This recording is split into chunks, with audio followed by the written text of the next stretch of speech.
I guess the scoop is, if you don't understand it, the tendency is to buy on price, right? And so what are the mistakes that you're seeing besides buying on price? Yeah, that's a good point.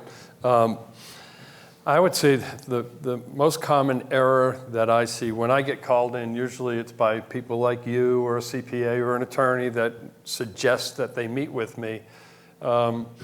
And for instance, a company that may be doing a couple $100 million in revenue annually, and I walk in and they've got we're all set, they give you the straight arm, We've got cyber policy, and the cyber policy has $1 million limit.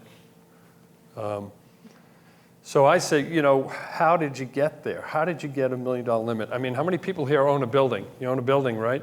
So we as brokers, an insurance broker, we go in and you have a general liability policy. If it burns down, we know that your building is worth $5 million because it's assessed, right? You get an appraisal. We know what the risk is going to be to insure you for. Unlike cyber insurance, I go in and I speak with you, the CFO, and you said, yeah, we're great. We have $1 million policy. Well, how did you get there? There's no assessment's been made. There's no benchmarking that's been made. Nothing. It's a guess, right? It's my broker said we needed $1 million. Well, your broker was off by about $6 million. So once we do a benchmark and we find out if the event happens, if the bang happens, what is it going to cost? You didn't figure out on business interruption. You didn't think you were going to be down for a month. All the exposure, all the fines, all the forensics, all those things that cost money.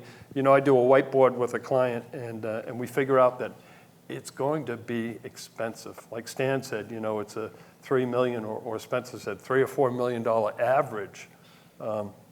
If you're sitting on a $1 million policy with sublimits, and I don't want to get deep into insurance, but sublimits is your coverage is $1 million, but your notification cost and your forensics and all that is $250,000.